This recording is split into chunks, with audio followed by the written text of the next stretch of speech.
Psycho ഹസ്ബൻഡിൽ നിന്നും രക്ഷപ്പെട്ട നായിക തന്റെ മകനുമായിട്ട് മറ്റൊരു നാട്ടിലേക്ക് എത്തുന്നു. അവസാനം നായിക വന്ന് പെടുന്നതോ മറ്റൊരു സൈക്കോയുടെ കൈവശവും. നായികയ്ക്ക് എന്താണ് പിന്നെ സംഭവിച്ചതെന്നറിയണ്ടേ?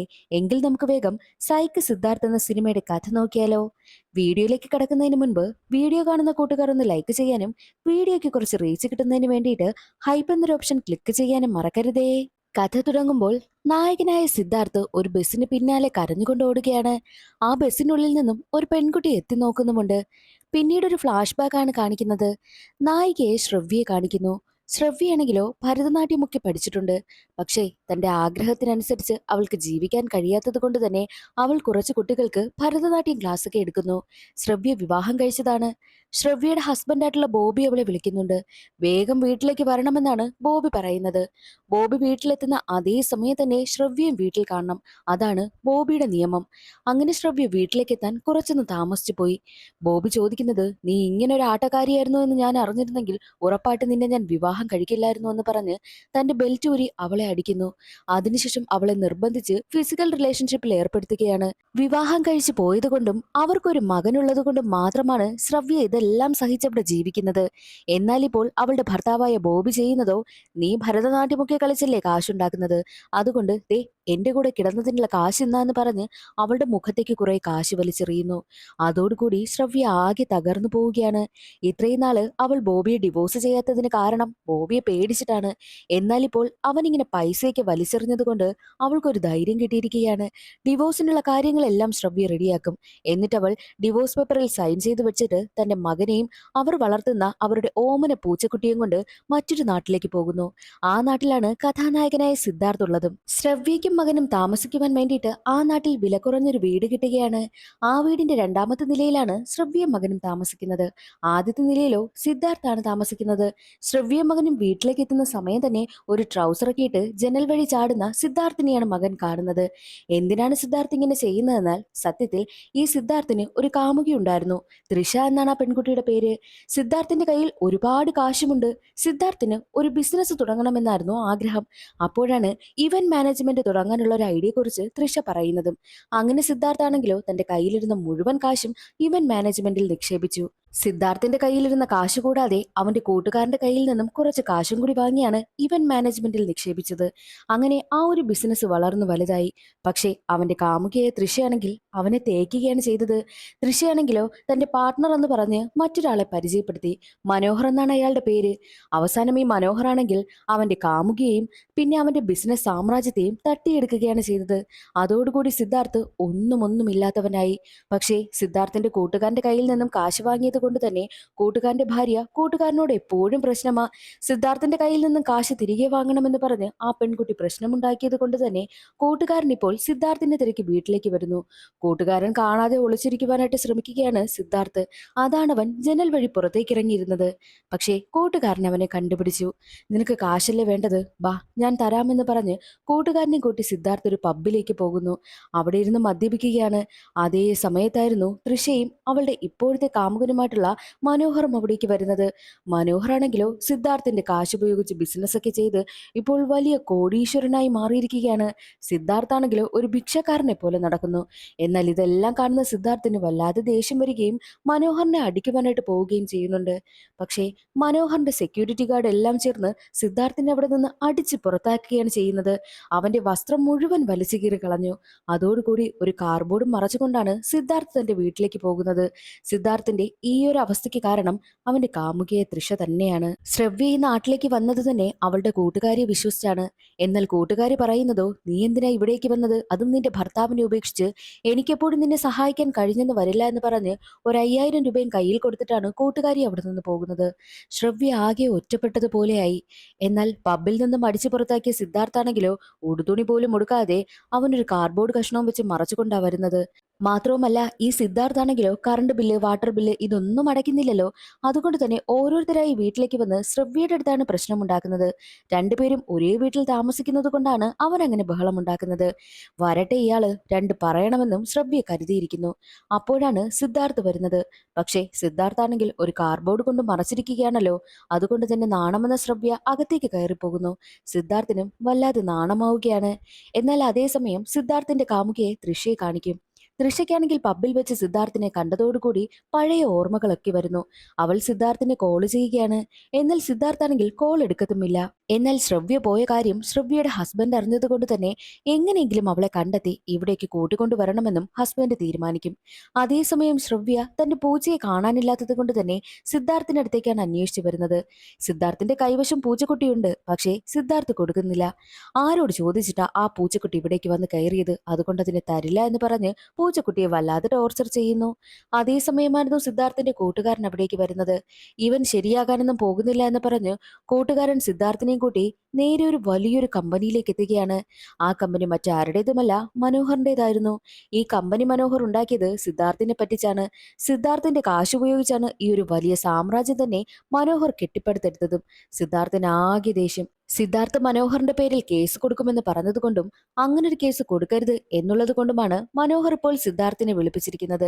എന്നിട്ട് ഭിക്ഷക്കാശ് പോലെ 5 ലക്ഷം രൂപയുടെ ചെക്കും കൊടുക്കുന്നു. പക്ഷേ അത് വാങ്ങുവാനായിട്ട് സിദ്ധാർത്ഥ് കൂട്ടാക്കുന്നതേയില്ല. സിദ്ധാർത്ഥ് കേസ് കൊടുക്കും എന്നതിൽ തന്നെ ഉറച്ചു നിന്നിട്ട് പുറത്തേക്ക് ഇറങ്ങുന്നു. പക്ഷേ കൂട്ടുകാരന് ആകെ ദേഷ്യം. കാരണം കൂട്ടുകാരന് 2.5 ലക്ഷം രൂപ സിദ്ധാർത്ഥ് കൊടുക്കാനുണ്ട്. ഈ ഒരു 5 ലക്ഷം രൂപയുടെ ചെക്ക് വാങ്ങിയിരുന്നെങ്കിൽ തന്റെ കടമങ്ങ് തീരുമല്ലോ എന്നായിരുന്നു കൂട്ടുകാരൻ കരുതിയതും. പക്ഷേ സിദ്ധാർത്ഥിനാണെങ്കിൽ അവന്റെ അഭിമാനമാണ് വലുത്. സിദ്ധാർത്ഥിനും തൃഷയെ ആകെ മിസ് ചെയ്യുകയാണ്. സിദ്ധാർത്ഥ തന്റെ കൂട്ടുകാരന്റെ വർക്ക്ഷോപ്പിലേക്ക് പോകുന്നു. അവിടെ വലിയൊരു പണക്കാരൻ തന്റെ ലക്ഷറി കാറ് ശരിയാക്കുവാനായി കൊണ്ടുവന്ന് ഇട്ടിരിക്കുകയായിരുന്നു. സിദ്ധാർത്ഥ ആ കാറിൽ കയറിയിരുന്നിട്ട് ഒരു ഫോട്ടോ എടുത്ത് സോഷ്യൽ മീഡിയയിൽ പോസ്റ്റ് ചെയ്യും. ഇത് കാണുന്ന തൃഷയ്ക്ക് സിദ്ധാർത്ഥ ഒരു പണക്കാരനായോ എന്ന് സംശയമുണ്ടാകുന്നു. തൃഷ ഉടനെ തന്നെ സിദ്ധാർത്ഥിനെ കോണ്ടാക്ട് ചെയ്യുന്നു. എന്നിട്ട് സിദ്ധാർത്ഥിനെ കാണുവാൻ വേണ്ടിയിട്ടും എത്തുകയാണ്. അപ്പോൾ സിദ്ധാർത്ഥ കൊണ്ടുചെന്നത് ആ ഒരു ലക്ഷറി കാറായിരുന്നു. തൃഷ അതങ്ങ് വിശ്വസിക്കും. അവൻ പണക്കാരനായി, ആ കാർ അവന്റേതാണെന്ന്. അങ്ങനെ അവർ കുറച്ചുനേരം കറങ്ങി നടക്കുകയും അതേ കാറിൽ വെച്ച് തന്നെ രണ്ടുപേരും ഫിസിക്കൽ റിലേഷൻഷിപ്പിലും ഏർപ്പെടുന്നു. എന്നാൽ അതേ സമയമായിരുന്നു ആ കാറ് ഒരു വർക്ക്ഷോപ്പിലേതാണെന്നും അവിടെ കൊണ്ടുവന്നിട്ടിരിക്കുന്ന കാറാണെന്നുമുള്ള കാര്യം തൃഷയ്ക്ക് മനസ്സിലായത്. ചെറിയൊരു ചീട്ട് ആ കാറിൽ നിന്നും അവൾക്ക് കിട്ടുന്നു. അതോടുകൂടി സിദ്ധാർത്ഥ് ഒരു പണക്കാരനായിട്ടില്ല എന്നുള്ള കാര്യം തൃഷയ്ക്ക് മനസ്സിലായി. നീ എന്നെ ചതിക്കുകയായിരുന്നോ എന്ന് ചോദിച്ച് അവൾ അവനുമായി പ്രശ്നമുണ്ടാക്കുന്നു. തൃഷയുടെ സ്വഭാവം ഇപ്പോഴും മാറിയിട്ടില്ല എന്ന് മനസ്സിലാക്കിയ സിദ്ധാർത്ഥ് അവളെ കാറിൽ നിന്നും ഇറക്കി വിടുകയാണ് ചെയ്യുന്നത്. അതിനുശേഷം അവൻ വീട്ടിലേക്കും വരുന്നു. എന്നാൽ അതേ സമയമായിരുന്നു ശ്രവ്യയെ അന്വേഷിച്ച് അവളുടെ ഹസ്ബൻഡ് അവളുടെ വീടിന്റെ താഴെ എത്തിയത്. നീ എവിടെയാ നിൽക്കുന്നത്? ഇവിടെ എവിടെയോ ആണ് നീ താമസമെന്ന് എനിക്കറിയാം. നീ എവിടെയാണെന്ന് ഞാൻ കണ്ടുപിടിക്കും. നീ പുറത്തേക്ക് വന്നില്ല എന്നുണ്ടെങ്കിൽ ഞാൻ ഇവിടെയുള്ള എല്ലാ വീട്ടിലും കയറി പ്രശ്നമുണ്ടാക്കും. ഇല്ല എന്നുണ്ടെങ്കിൽ നീ എന്റെ അടുത്തേക്ക് വരണമെന്നും ബോബി പറയുന്നു. അതെല്ലാം കണ്ട് പേടിച്ചു നിൽക്കുകയാണ് ശ്രവ്യ. അതേ സമയമായിരുന്നു സിദ്ധാർത്ഥ് അവിടേക്ക് വരുന്നത്. ശ്രവ്യയുടെ ഫോട്ടോ കാണിച്ച ബോബി ഇവളെ അറിയുമോ എന്ന് ചോദിക്കും. എന്നാൽ സിദ്ധാർത്ഥാണെങ്കിലോ തൃഷ പോയതിന്റെ ദേഷ്യത്തിൽ നിൽക്കുകയാണ്. അവൻ ദേഷ്യം വരികയും അവൻ ഉടനെ തന്നെ ബോബിക്ക് 2 കൊടുക്കുകയും ചെയ്തു. ഇതെല്ലാം മുകളിൽ നിന്ന് ശ്രവ്യ കാണുകയാണ്. ശ്രവ്യയ്ക്ക് ഒരുപാട് സന്തോഷമായി. കാരണം ബോബിയുടെ കയ്യിൽ നിന്നും ഒരുപാട് അടി ശ്രവ്യ കൊള്ളുമായിരുന്നല്ലോ. ഇപ്പോൾ അവനെ ഒരാൾ തിരിച്ചടിച്ചത് കൊണ്ട് തന്നെ അവൾക്ക് ഒരുപാട് സന്തോഷമാവുകയും സിദ്ധാർത്ഥിനോട് റെസ്പെക്റ്റും തോന്നുന്നു. എന്നാൽ മറ്റൊരു വശത്ത് തൃഷയെ കാണിക്കുകയാണ്. സിദ്ധാർത്ഥുമായിട്ട് ഫിസിക്കൽ റിലേഷൻഷിപ്പിൽ ഏർപ്പെട്ടത് കൊണ്ട് തന്നെ ആ ഒരു സങ്കടത്തിലാണ് അവൾ അവളുടെ കാമുകനായ മനോഹറിനടുത്തേക്ക് എത്തുന്നത്. അപ്പോഴേക്കും മനോഹറാണെങ്കിൽ ഒരു റിങ് കൊടുത്ത് അവളെ പ്രപ്പോസ് ചെയ്യുന്നു. അവൾക്ക് കുറ്റബോധം താങ്ങാനാകാതെ അവൾ കരയുകയും മനോഹറിനെ കെട്ടിപ്പിടിച്ച് മനോഹറിന്റെ പ്രപ്പോസൽ അക്സെപ്റ്റ് ചെയ്യുകയും ചെയ്യുന്നു. സിദ്ധാർത്ഥിന് ശ്രവ്യയെ വിട്ട് വന്നതിൽ പിന്നെ അവളെക്കുറിച്ച് ആലോചിച്ച് വല്ലാത്ത ടെൻഷൻ. അവൻ ബാത്റൂമിലിരുന്ന് കരയുകയാണ്. അതേ സമയമായിരുന്നു ആരോ കോളിംഗ് ബെൽ അടിക്കുന്നതും. അവൻ വല്ലാത്ത ടെൻഷൻ അടിക്കും. താൻ കാശ് കൊടുക്കാനുള്ളവരായിരിക്കുമോ വന്നതെന്നും സിദ്ധാർത്ഥ ചിന്തിക്കുന്നു. പക്ഷെ വന്നത് ശ്രവ്യയായിരുന്നു. അവൾ ഒരാവശ്യം അവനോട് പറയുകയാണ്.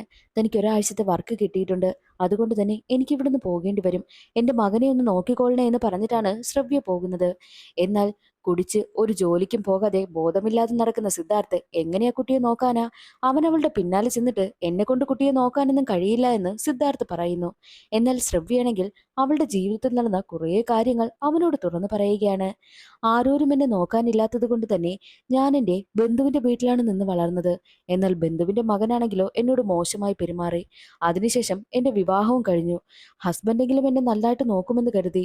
പക്ഷേ എന്റെ ഹസ്ബൻഡിൽ നിന്നും ആ വീട്ടിൽ അനുഭവിച്ചതിനേക്കാൾ ക്രൂരമായ പീഡനങ്ങളായിരുന്നു ഞാൻ അനുഭവിച്ചു കൊണ്ടിരുന്നത്. പക്ഷേ നിങ്ങളെ കാണുമ്പോൾ എനിക്ക് അങ്ങനെയുള്ളൊരു പുരുഷനായിട്ട് തോന്നിയില്ല. നല്ലൊരു വ്യക്തിയായിട്ടാണ് എനിക്ക് തോന്നിയത്. അതുകൊണ്ടാണ് എന്റെ മകനെ ഞാൻ നിങ്ങളെ വിശ്വസിച്ച് ഏൽപ്പിച്ചതെന്നും അവൾ പറയുന്നു. അതെല്ലാം കേട്ട് സിദ്ധാർത്ഥ് വളരെ ഇമോഷണൽ ആവുകയാണ്. ശ്രവ്യയും ഇമോഷണൽ ആകുന്നു. അവളങ്ങനെ തന്റെ മകനെ അവനെ വിശ്വസിച്ച് ഏൽപ്പിച്ചിട്ടാണ് അവിടെ നിന്ന് പോകുന്നത്.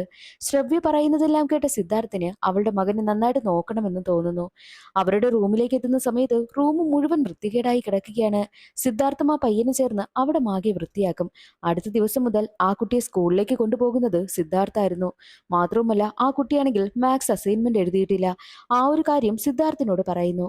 സിദ്ധാർത്ഥ് അസൈൻമെന്റ് എഴുതുവാനായിട്ട് ഒരുപാട് ഹെൽപ്പ് ചെയ്യും. അങ്ങനെ ആ പയ്യൻ ക്ലാസ്സിലേക്കും എത്തുന്നു. സാറാണെങ്കിലോ അസൈൻമെന്റ് എല്ലാവരോടും ചോദിച്ചിട്ട് അസൈൻമെന്റ് കൊണ്ടുവരാത്തവരൊക്കെ തല്ലി തല്ലി വരികയാണ്. അവസാനം ആ പയ്യനടുത്തും എത്തും. പക്ഷെ അപ്പോഴാണ് അവനൊരു കാര്യം ഓർക്കുന്നത്. അവൻ അസൈൻമെന്റ് എഴുതിയ ബുക്ക് ഓട്ടോയിൽ വെച്ച് മറന്നുപോയിന്ന്. ആ ഒരു കാര്യം സാറിനോട് പറയുമെങ്കിലും സാറ് കേൾക്കുവാനേ കൂട്ടാക്കുന്നില്ല. അവനെ തല്ലുകയും ക്ലാസ്സിന് വെളിയിലാക്കുകയും ചെയ്തു. അതുകൂടാതെ അവനെ തല്ലുവാനായിട്ട് ഓങ്ങുന്ന സമയത്തായിരുന്നു സിദ്ധാർത്ഥ് ബുക്കുമായി അവിടേക്ക് വരുന്നത്. സാറാ പയ്യനെ തല്ലുവാനായി പോകുന്നത് കണ്ട സിദ്ധാർത്ഥ് സാറിനിട്ട് നല്ലത് കൊടുക്കും.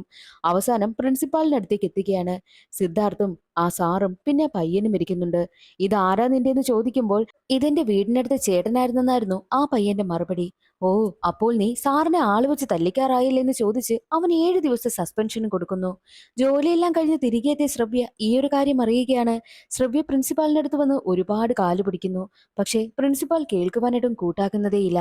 അതേ സമയമായിരുന്നു പ്രിൻസിപ്പാൾ ഒരു പ്രശ്നം നേരിടുന്നത്. ആ സ്കൂളിലെ ചുമരില് ചിത്രങ്ങളൊക്കെ വരയ്ക്കേണ്ട ഡ്യൂട്ടി രണ്ടുപേരെ ഏൽപ്പിച്ചിരുന്നു. പക്ഷേ അവരാണെങ്കിൽ ചിത്രങ്ങളൊക്കെ വരച്ച് കുളമാക്കിയിരിക്കുകയാണ്. പ്രിൻസിപ്പാളിനും ആകെ ടെൻഷൻ. ഇതെല്ലാം കണ്ടുകൊണ്ട് നിന്ന ശ്രവ്യ പ്രിൻസിപ്പാളിന്റെ അടുത്തേക്ക് എത്തിയിട്ട് ഈ പ്രശ്നത്തിന് ഒരു പരിഹാരം ഞാൻ കണ്ടെത്തി തരാം. പക്ഷേ എന്റെ മകന്റെ സസ്പെൻഷൻ പിൻവലിക്കണം പകരമെന്ന് ശ്രവ്യ പറയുന്നു.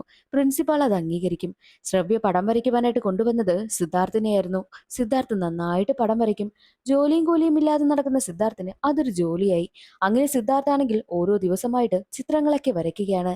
അവന് ഫുഡ് കൊണ്ടുവന്ന് കൊടുക്കുന്നത് ശ്രവ്യയായിരുന്നു. അങ്ങനെ അവർ രണ്ടുപേരും ഒരുപാട് സമയം സ്പെൻഡ് ചെയ്യുകയും നല്ല ഫ്രണ്ട്സ് ആവുകയും ചെയ്യുന്നു. ജോലിയെല്ലാം കഴിഞ്ഞ് അവൻ നന്നായിട്ട് ചിത്രമൊക്കെ വരച്ച് കഴിയുന്ന സമയത്ത് അവന് കൂലിയായിട്ട് 10,000 രൂപ പ്രിൻസിപ്പാളാണെങ്കിൽ ശ്രവ്യയുടെ കൈവശമാണ് ഏൽപ്പിക്കുന്നത്. ശ്രവ്യ തന്റെ കമ്മീഷനും എടുത്തിട്ട് ബാക്കി 7,000 രൂപ സിദ്ധാർത്ഥിനെ ഏൽപ്പിക്കുന്നു. ആ ഒരു കാശ് അവന് വിലപ്പെട്ടതായിരുന്നു. ഒരുപാട് നാളുകൾക്ക് ശേഷം അവൻ അധ്വാനിച്ച പണം അവന്റെ കയ്യിൽ കിട്ടുന്നത് കൊണ്ട് തന്നെ ഒരുപാട് സന്തോഷിച്ച സിദ്ധാർത്ഥാണെങ്കിൽ ആ കാശ് മുഴുവൻ ചിലവാക്കും. പക്ഷേ കാശ് ചിലവാക്കിയതെല്ലാം ശ്രവ്യയ്ക്കും മകനും വേണ്ടിയിട്ടാണ്. പതിയെ പതിയെ ശ്രവ്യയും മകനും സിദ്ധാർത്ഥുമൊക്കെ നല്ല കമ്പനിയാവുകയാണ്. സ്വന്തമായിട്ട് അധ്വാനിച്ച് കാശ് കിട്ടിയത് കൊണ്ട് തന്നെ സിദ്ധാർത്ഥ് പിന്നീട് ഇതുപോലെ സ്കൂളുകളിലൊക്കെ ചിത്രം വരയ്ക്കുന്ന ജോലിയൊക്കെ ഏറ്റെടുക്കുന്നു. അവന് വീണ്ടും കാശൊക്കെ വന്നുകൊണ്ടേയിരിക്കുന്നു. എന്നാൽ അതേസമയം തൃഷയ്ക്കാണെങ്കിൽ സിദ്ധാർത്ഥിനെ വല്ലാതെ മിസ് ചെയ്യുകയാണ്. അവൾ പലതവണയായിട്ട് സിദ്ധാർത്ഥിനെ കോൾ ചെയ്യും. പക്ഷേ അവൻ അറ്റൻഡ് ചെയ്യുന്നതുമില്ല. ഒരു ദിവസം ടെറസിന് മുകളിൽ നിന്ന് ശ്രവ്യയാണെങ്കിലോ ഭരതനാട്യം കളിക്കുന്നത് സിദ്ധാർത്ഥ് കാണുന്നു. അവൾ നന്നായിട്ട് ഭരതനാട്യം കളിക്കുന്നത് മനസ്സിലാക്കിയ സിദ്ധാർത്ഥ് കുറച്ച് പെൺകുട്ടികളെ ഭരതനാട്യം പഠിക്കുവാനായിട്ട് അവൾക്കടുത്തേക്ക് പറഞ്ഞുവിടും. അങ്ങനെ ശ്രവ്യയ്ക്കും ഒരു വരുമാന മാർഗമാവുകയാണ്. അങ്ങനെ ഇരിക്കെ ഒരു ദിവസം മനോഹർ സിദ്ധാർത്ഥിനെ തന്റെ ഓഫീസിലേക്ക് വിളിക്കുകയാണ്. സിദ്ധാർത്ഥ് കേസ് കൊടുക്കാതിരിക്കാൻ വേണ്ടിയിട്ട് 25 ലക്ഷം രൂപയാണ് ഓഫർ ചെയ്യുന്നതും ചെക്കും അവന് കൊടുക്കുന്നു. ചെക്ക് വാങ്ങിയ സിദ്ധാർത്ഥ് അത് വലിച്ചു കീറി ദൂരെ കളയുകയാണ് ചെയ്യുന്നത്. മാത്രവുമല്ല അവിടെ നിന്നും അവനെ വഴക്ക് പറഞ്ഞിട്ട് ഇറങ്ങി പോവുകയും ചെയ്യുന്നു. ഇതെല്ലാം തൃഷ കാണുന്നുണ്ട്. തൃഷ വീണ്ടും വീണ്ടും സിദ്ധാർത്ഥിനടുത്തേക്ക് അടുക്കുവാനായി ശ്രമിക്കും. പക്ഷേ അവൻ അവളെ അകറ്റി നിർത്തുകയാണ് ചെയ്യുന്നത്. സിദ്ധാർത്ഥ് പകരം ശ്രവ്യയുമായിട്ട് നന്നായിട്ട് അടുക്കുകയാണ്. ഒരു ദിവസം സിദ്ധാർത്ഥും ശ്രവ്യയും കൂടി ടെറസിന് മുകളിലിരിക്കുകയായിരുന്നു. നീ വന്നതിന് ശേഷമാണ് എന്റെ ജീവിതത്തിൽ ഇത്രയും മാറ്റമുണ്ടായതെന്നും പറഞ്ഞ് രണ്ടുപേരും ഒരുപാട് സംസാരിക്കുകയും അവർ ഇമോഷണൽ ആവുകയും മാത്രവുമല്ല സിദ്ധാർത്ഥ് അവിടെ വെച്ച് അവളോട് റൊമാൻസ് ചെയ്യുവാനും ശ്രമിക്കുന്നു. അപ്പോഴേക്കും ശ്രവ്യയ്ക്ക് തന്റെ ഭർത്താവിനെ ഓർമ്മ വരികയും അവനെ തള്ളി മാറ്റുകയും ചെയ്തു. അയ്യോ, പെട്ടെന്നായിപ്പോയല്ലോ ഇങ്ങനെ ചെയ്തത്. തന്റെ മനസ്സിലെ ഇഷ്ടം അവളോട് തുറന്നു പറഞ്ഞിട്ട് മതിയായിരുന്നുവെന്നും സിദ്ധാർത്ഥ് ചിന്തിക്കുന്നു. സിദ്ധാർത്ഥ് അവിടെ നിന്നും താഴേക്ക് വരുന്ന സമയത്ത് കുടിച്ച് വീലായി അവനെ കാണുവാൻ വേണ്ടിയിട്ട് തൃഷ എത്തിയിട്ടുണ്ട്.